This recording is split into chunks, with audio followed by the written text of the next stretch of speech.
Hey everyone, this is Andrew Tai and welcome to my YouTube channel.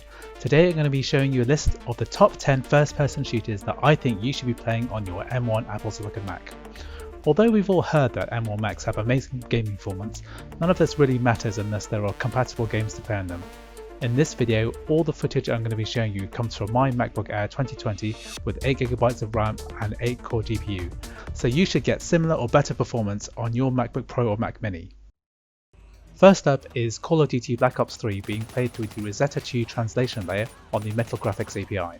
The game is running at 1080p using a render resolution of 70% at high settings, running smoothly around 45 frames per second. This is one of the M1 Mac's best linear game experiences, with Call of Duty's trademark fast-paced snappy action, as well as a sci-fi storyline filled with epic set pieces.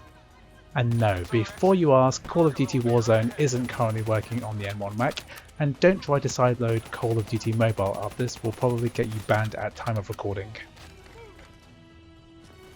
So next up is Borderlands 3, which is another game that runs through Rosetta 2 and Metal.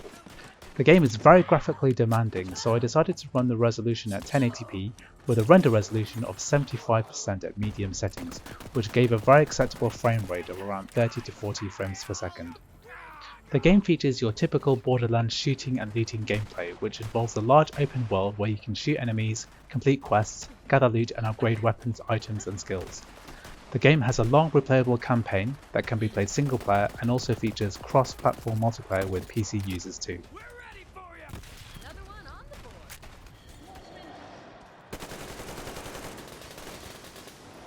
Next up is Metro Exodus, which has never been officially released on macOS. However, this game can be run on M1 Macs using software called Crossover, which is a compatibility layer for Windows applications to run on macOS. This game itself is the newest on this list, being released only in 2019 and is very graphically intensive. On the M1 Mac, the game runs at 1080p on low graphics setting and is completely playable at around 30 frames per second. The game uses its excellent graphics to provide a very atmospheric story-driven campaign through a post-apocalyptic Russian landscape. If you'd like to find out more about how to run Crossover on your M1 Apple Silicon Mac, please click on the top right hand side of the screen for the card to take you to my video tutorial.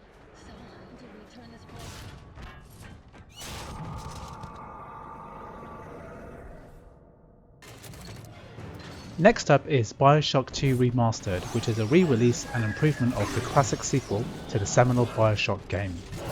The game runs through Rosetta 2 and was updated to Metal and runs buttersmooth 60 frames per second at the highest settings. BioShock 2 Remastered is definitely worth playing, especially if you've played the first game, and is probably one of the most optimized games you can play on the M1 Mac lineup.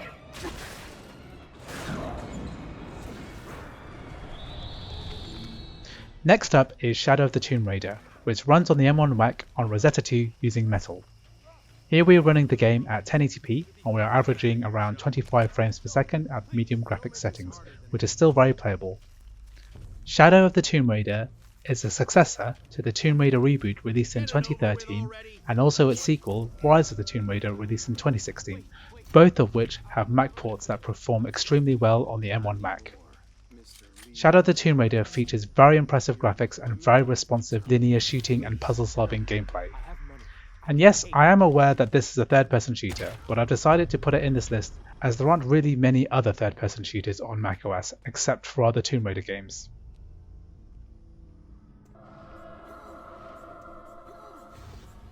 Doom 3 is the classic horror first-person shooter that melted Windows gaming PCs back in 2004. However, not many people know that the game also released on Mac using the PowerPC architecture and was later ported to the Intel chipset and even made available on the App Store. However, since the port was 32-bit, it no longer runs on Catalina or Big Sur because Apple dropped support for 32-bit applications on those operating systems. However, the game has received a source port called Doom 3, spelled in a funny way, which allows the game to be run on M1 using Rosetta 2. If you'd like to run this game, please click on the link on the top right hand side of the screen to take you to my Doom 3 source port tutorial. Next up is Halo Combat Evolved from the Master Chief Collection, which is being run on macOS using Parallels, which is a virtual machine of Windows ARM, which is in itself emulating x86 architecture. Considering how many layers of emulation it takes to get to this stage, it is all the more impressive that this game is running at 1080p with enhanced graphics settings at what feels like around 30 to 40 frames per second. This game allows players to toggle at any time between the new enhanced high-resolution graphics and the original 2007 graphics, which provides a substantial frame rate boost. The game itself features a sci-fi shooter campaign with tight gameplay and a beloved storyline which spawned a huge gaming franchise. Unfortunately, multiplayer is not able to be played due to the use of Easy Anti-Cheat, which is not compatible on the M1 Max. If you're interested in being able to run Windows games like Halo on your M1 Mac, please follow the tutorial link on the top right hand of the screen now. This will take you to my Parallels video tutorial and how to run and install Windows games on your M1 Mac. Call of Duty Modern Warfare 2 is another game that can be played through Parallels on the M1 Mac. Here I am running the original non-remastered version of the game, which performs extremely well at 1080p at around 50 to 60 frames per second on average. Its sequel, Modern Warfare 3, can also be run through Parallels. However, its technical performance is a little worse, and I also think that Modern Warfare 2 has a more fun and interesting campaign, which contains some very fast-paced action and a lot of epic set pieces too.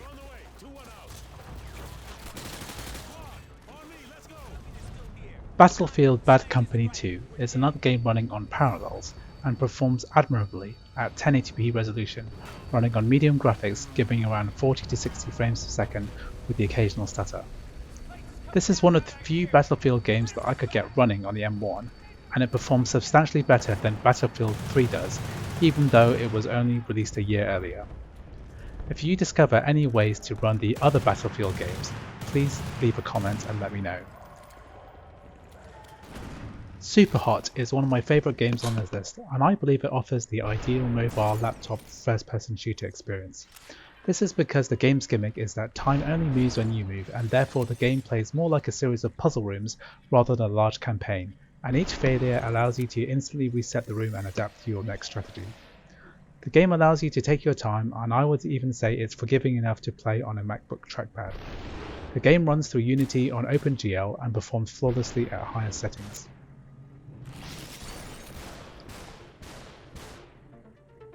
I hope that this video goes some way in convincing people that there are plenty of games that can be played on Apple Silicon. The M1 ARM chip is an extremely impressive gaming chip, especially considering that virtually all current games are being translated through Rosetta 2 or Crossover, or run through a virtual machine like Parallels.